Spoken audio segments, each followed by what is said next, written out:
नमस्कार, बुलेटिन में स्वागत है आपका और मैं हूं आपके साथ जागृति खंतवाल। रुक करेंगे खबरों की ओर।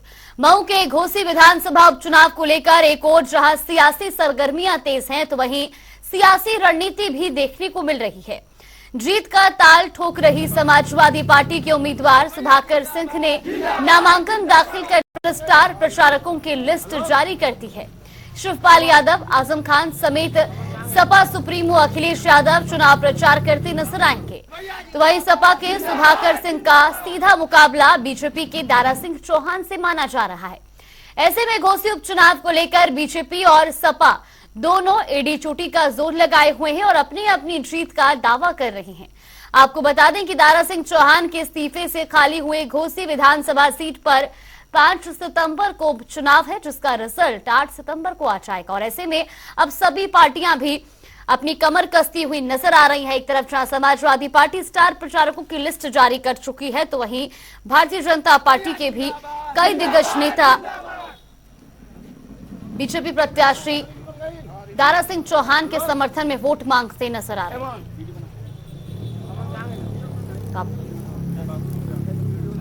तो आपको बता दें कि जहां बीते दिन बीजेपी प्रत्याशी दारा सिंह चौहान ने अपना नामांकन दाखिल किया, तो वहीं आज सपा से प्रत्याशी सुधाकर सिंह भी अपना नामांकन दाखिल करने के लिए पहुंचे, जहां इस दौरान उनके भारी समर्थक भी उनके साथ मौजूद रहे। और ऐसे में अब दोनों ही पार्टियां अपनी जीत की ताल ठोकती नजर आ रही हैं।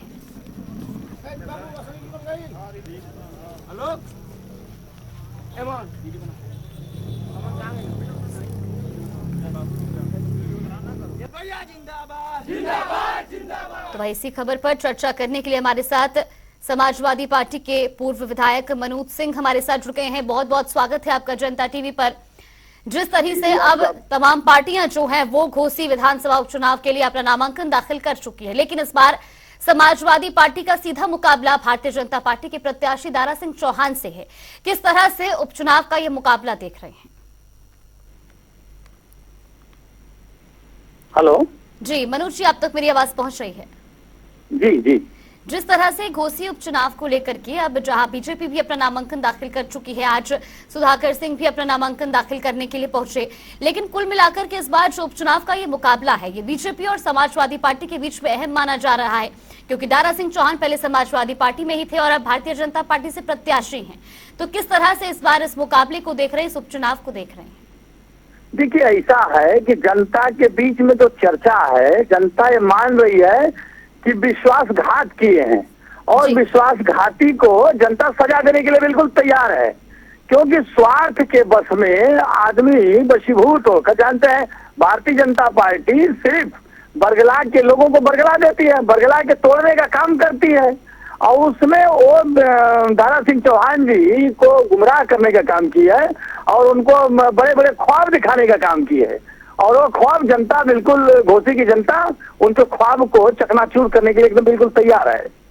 जी बिल्कुल, लेकिन मनोज जी, जिस तरीके से आप देखिए, दारा सिंह चौहान पहले भी घोसी विधानसभा से ही विधायक रहे, हालांकि इस्तीफा देने के बाद ही ये सीट खाली हुई और अब वो भारतीय जनता पार्टी से उम्मीदवार हैं, लेकिन कहीं ना कहीं जनता के बीच में उनका जो एक रुतबा है वो भी है। और ऐसे में अब ये चुनाव कहीं ना कहीं समाजवादी पार्टी के लिए मुश्किल नहीं हो सकता है?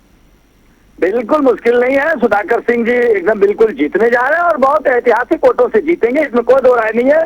आप बिल्कुल देखते जाइए, इस बार दारा सिंह चौहान जी को मुंह की खानी पड़ेगी और पूरी भारतीय जनता पार्टी इसको देखते रह जाएगी। और भारतीय जनता पार्टी भी नहीं चाह रही कि जीते, क्योंकि इनको वो जानते थे कि कई बार इधर से उधर जाके आने का काम ये किए हैं, इसलिए भारतीय जनता पार्टी के लोग भी अंदर से इनको हराने में लगे हुए हैं।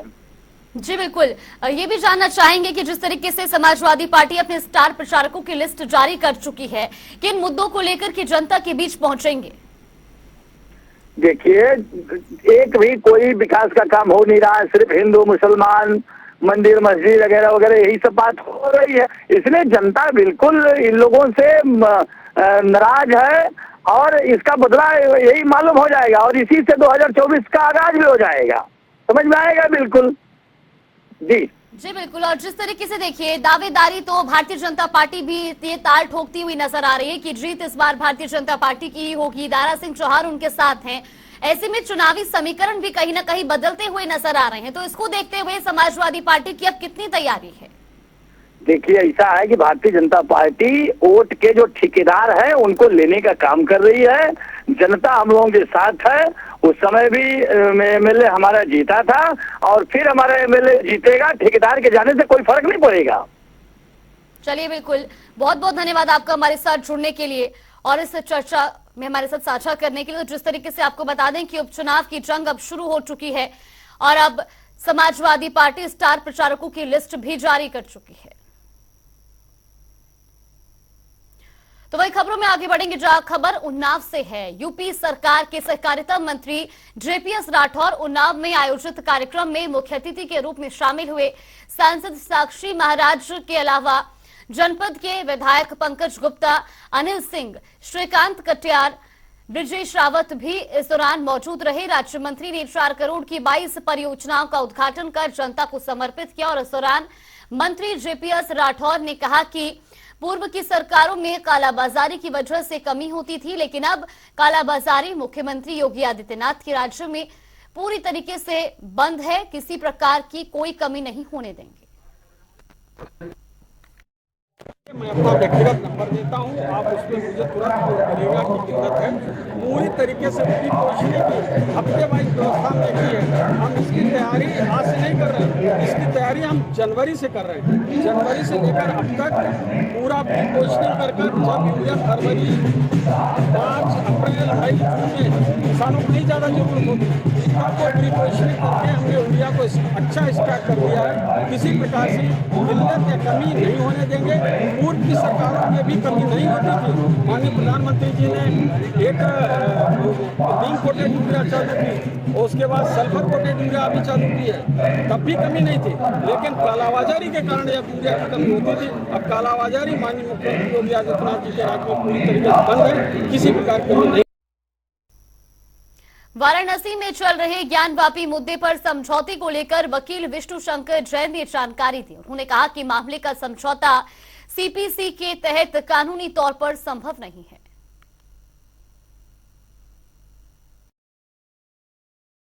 जो मुद्दे देश और समाज से जुड़े होते हैं, जिसमें रिप्रेजेंटेटिव सूट होता है, जिसमें पूरा समाज इन्वॉल्व होता है, उसमें कोई एक आदमी या पार्टीज भी चाहे अकेले सेटलमेंट करना तो नहीं कर सकती हैं।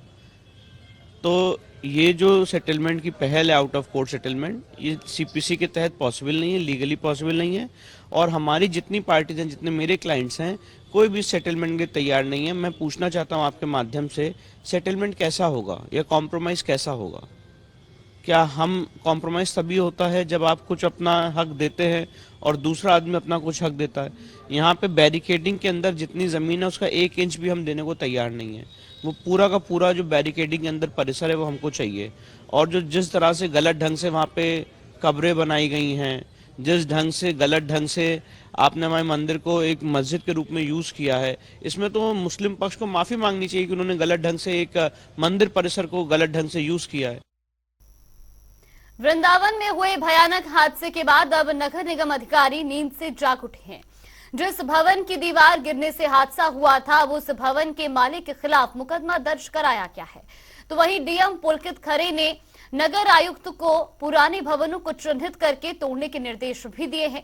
नगर आयुक्त का कहना है कि वृंदावन में हुए हादसे की छानबीन के दौरान खुलासा हुआ कि भवन के मालिक को 12 जुलाई को ही भवन को उतारने या मरम्मत कराने का नोटिस दे दिया गया था, जिस पर कोई गौर नहीं किया गया। स्नेह बिहारी मंदिर के पास एक क्षतिग्रस्त छज्जा गिरने से एक हादसा हुआ था, जिसमें 5 लोगों की मृत्यु हो गई और 4 लोग घायल हुए थे। नगर निगम मथुरा वृंदावन ने उक्त भूस्वामी को पूर्व में 12 जुलाई 2023 को ऑलरेडी नोटिस दिया गया था कि अपने क्षतिग्रस्त भाग को हटा लें या मरम्मत कर लें, लेकिन भूस्वामी द्वारा कोई भी इसमें कार्रवाई नहीं की गई, सक्रिय कार्रवाई नहीं की गई। इसी क्रम में नगर निगम मथुरा वृंदावन ने एक तहरीर देके वृंदावन थाने में एफआईआर भी दर्ज करवाया है भूस्वामी के विरुद्ध। आगरा में औरंगजेब की कैद से शिवाजी महाराज के मुक्त होकर निकलने की 356वीं वर्षगांठ मनाई गई। आगरा किले के सामने योगेंद्र उपाध्याय ने शिवाजी महाराज के प्रतिमा पर माल्यार्पण किया और उस दौरान उन्होंने बताया कि शिवाजी के सेनापतियों के 14वें वंशज पिछले 2 सालों से इस दिन को स्मृति दिवस के रूप में मना रहे हैं। तो वहीं शिवाजी प्रतिमा स्थल से पुणे तक लगभग 1250 किलोमीटर की गरुड़ शेप मुहिम यात्रा अभी रवाना हो चुकी है और इस यात्रा में 1000 धावक, 100 साइकिल सवार मशाल जुलूस के साथ शिवाजी महाराज को नमन करते हुए चलेंगे।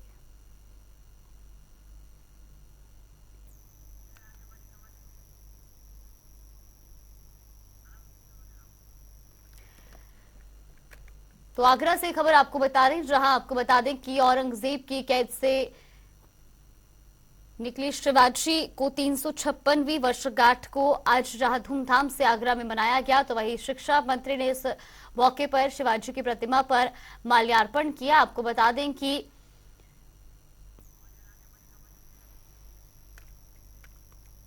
और रुक करेंगे अगली बड़ी खबर की ओर। बड़ी खबर आपको बता दें लखनऊ से बड़ी और अहम जानकारी। ये बड़ी खबर आपको बता रही, जहां चलती कार बनी आग का गोला। तो चलती कार में भीषण आग लगी। इस दौरान कार सवार लोगों ने कूदकर अपनी जान बचाई। हालांकि कार में आग लगने से लोहिया पथ पर जाम जैसी स्थिति भी देखने को मिली है। ये तस्वीरें भी आपको दिखा रहे हैं घटनास्थल की, जहां किस तरह से कार में आग लगी है। ये तस्वीरों में आप साफ तौर पर देख सकते हैं। भीषण आग कार में लगी इस दौरान, जहां पूरे कार में मौजूद लोगों ने कूदकर अपनी जान बचाई। तो वहीं आपको बता दें कि कार में आग लगने से लोहिया पथ पर जाम जैसी स्थिति भी देखने को मिली। ये पूरा मामला लखनऊ का बताया जा रहा है, जहां पर चलती कार में अचानक आग लगी। इस दौरान कार सवार लोगों ने कूदकर अपनी जान बचाई। सपा सुप्रीमो अखिलेश यादव ने एक बार फिर बीजेपी सरकार पर जमकर निशाना साधा है। बांदा पहुंचे अखिलेश यादव ने बुंदेलखंड एक्सप्रेसवे के निर्माण पर सवाल खड़े करते हुए कहा कि सरकार ने नए भ्रष्टाचार का उदाहरण दिया है। तो वहीं अखिलेश यादव ने बीजेपी सरकार के कार्यकाल में विकास कार्यों को लेकर भी सवाल खड़े किए।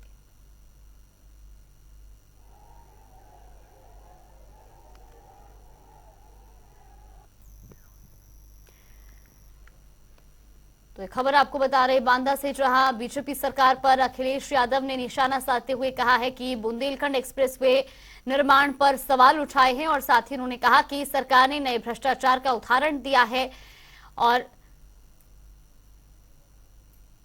बुंदेलखंड एक्सप्रेसवे को लेकर ही उन्होंने भारतीय जनता पार्टी पर निशाना भी साधा है। तो आपको बता दें कि सपा सुप्रीमो अखिलेश यादव ने भारतीय जनता पार्टी पर निशाना साधते हुए कहा कि बुंदेलखंड एक्सप्रेसवे एक और भ्रष्टाचार का उदाहरण बना है और अब ऐसे में जनता बुंदेलखंड में बीजेपी को कभी जगह नहीं देगी। खबर की ओर बड़ी खबर आपको बता दें इस वक्त की बड़ी और अहम जानकारी, ये बड़ी अपडेट आपको बता रहे हैं इस वक्त की ये बड़ी खबर। तो वाराणसी से बड़ी और अहम जानकारी आपको बता दें, जहां सीएम योगी आदित्यनाथ वाराणसी दौरे पर है। इस दौरान आपको बता दें सर्किट हाउस में सीएम बैठक करेंगे, साथ ही जनप्रतिनिधियों और अधिकारियों के साथ ये महत्वपूर्ण बैठक होनी है। भाजपा पदाधिकारियों से भी मुलाकात करेंगे। तो काशी विश्वनाथ मंदिर जाएंगे सीएम योगी आदित्यनाथ, मंदिर में दर्शन पूजन करेंगे। साथ ही आपको बता दें कि Y20 सम्मेलन का भी औपचारिक उद्घाटन करेंगे सीएम योगी आदित्यनाथ और इस दौरान इस मौके पर केंद्रीय मंत्री अनुराग ठाकुर भी मौजूद रहेंगे। वाराणसी से ये बड़ी खबर आपको बता रही, जहां सीएम योगी आदित्यनाथ वाराणसी दौरे पर है। तो वहीं सर्किट हाउस में सीएम योगी बैठक करेंगे, जहां पर तमाम जनप्रतिनिधियों और अधिकारियों के साथ ये महत्वपूर्ण बैठक होनी है। साथ ही आपको बता दें भाजपा पदाधिकारियों से भी वो मुलाकात करेंगे। इसके बाद वो काशी विश्वनाथ मंदिर भी जाएंगे, जहां मंदिर में वो दर्शन पूजन करेंगे। और इसके अलावा सीएम योगी आदित्यनाथ वाराणसी में Y20 सम्मेलन का औपचारिक उद्घाटन करेंगे। इस मौके पर अनुराग ठाकुर भी मौजूद रहेंगे। ये बड़ी और अहम जानकारी वाराणसी से। तो जनप्रतिनिधियों और अधिकारियों के साथ सीएम योगी आदित्यनाथ की महत्वपूर्ण बैठक होनी है। साथ ही आपको बता दें कि भाजपा पदाधिकारियों से भी वो मुलाकात करेंगे। इस दौरान कई महत्वपूर्ण मुद्दों को लेकर के इस बैठक में चर्चा की जाएगी, जिसके बाद सीएम योगी आदित्यनाथ काशी विश्वनाथ मंदिर जाएंगे और मंदिर में दर्शन पूजन करेंगे। साथ ही आपको बता दें कि वाराणसी में Y20 सम्मेलन का आयोजन किया जा रहा है और ऐसे में सीएम योगी आदित्यनाथ Y20 सम्मेलन का औपचारिक उद्घाटन भी करेंगे। इस मौके पर केंद्रीय मंत्री अनुराग ठाकुर मौजूद रहेंगे। आपको बता दें कि Y20 सम्मेलन में कई देशों के प्रतिनिधि शामिल होंगे और ऐसे में यह सम्मेलन काफी महत्वपूर्ण माना जा रहा है। खुद सीएम योगी आदित्यनाथ इसका औपचारिक उद्घाटन करेंगे और इस मौके पर केंद्रीय मंत्री अनुराग ठाकुर भी Y20 सम्मेलन में मौजूद रहेंगे। तो वाराणसी में Y20 सम्मेलन का आयोजन किया जा रहा है। साथ ही आपको बता दें कि सीएम योगी आदित्यनाथ अपने वाराणसी दौरे पर जहां सर्किट हाउस में बैठक भी करेंगे, तो जहां बैठक में जनप्रतिनिधियों और अधिकारियों के साथ कई महत्वपूर्ण मुद्दों पर चर्चा की जाएगी। साथ ही आपको बता दें कि सीएम योगी भाजपा पदाधिकारियों से भी मुलाकात करेंगे, उनसे भी कई महत्वपूर्ण मुद्दों पर चर्चा की जा सकती है। और इसके अलावा सीएम योगी आदित्यनाथ काशी विश्वनाथ मंदिर में दर्शन पूजन करने के लिए पहुंचेंगे।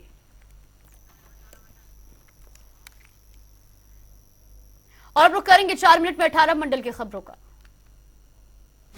लखनऊ में हाईवे पर कार में लगी भीषण आग, मची अफरा तफरी, कड़ी मशक्कत से आग पर पाया गया काबू। लखनऊ में भोजपुरी गायिका की हुई अश्लील फोटो वायरल, गायिका ने एफआईआर कराई दर्ज, पुलिस मामले की जांच में जुटी। कुशीनगर में गन्ना मूल्य भुगतान में देरी होने के कारण रोजी रोटी पर आई बात, जमकर किया किसानों ने बवाल। अलीगढ़ में अस्पताल की लापरवाही आई सामने, इमरजेंसी सेवाएं बंद होने के कारण युवक का नहीं हो सका इलाज। फर्रुखाबाद में थाना अध्यक्ष 2 बार साइबर क्राइम के बड़ी शिकार, फर्जी फेसबुक आईडी बनाकर हुई ठगी, थाना अध्यक्ष ने नहीं की कोई कानूनी कार्रवाई। गाजीपुर में राष्ट्रीय आजीविका मिशन के तहत की गई बैठक, कोटे के आवंटन को लेकर अराजक तत्वों ने काटा हंगामा, बैठक की गई निरस्त।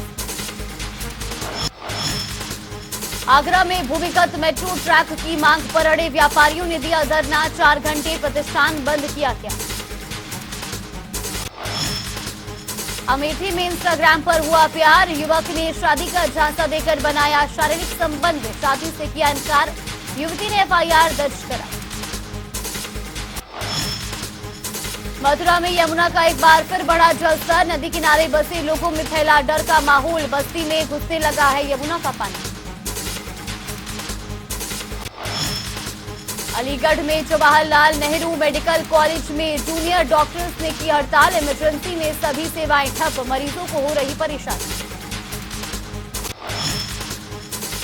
हापुड़ में रिश्वत लेते रंगे हाथ पकड़े गए 2 पुलिसकर्मी, मचा हड़कंप, दोनों के खिलाफ भ्रष्टाचार का मुकदमा दर्ज। ललितपुर में निर्माणाधीन कॉलेज की बिल्डिंग से गिरकर मजदूर महिला की मौत, ठेकेदार पर इलाज के पैसे न देने का आरोप, मजदूरों ने काटा हंगामा। प्रतापगढ़ में करंट की चपेट में आने से पेंटर की मौत, परिजनों ने शव को सड़क पर रखकर लगाया जाम, आर्थिक सहायता की रखी मांग।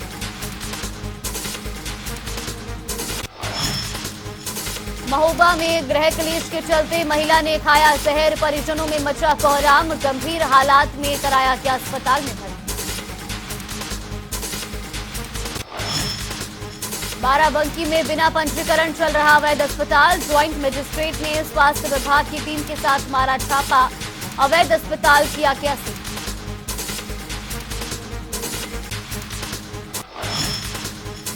चंदौली में पुलिस को मिली सफलता, 4 अंतर्राज्यीय शातिर मोटरसाइकिल चोर को किया गिरफ्तार, सीसीटीवी की मदद से हुए गिरफ्तार।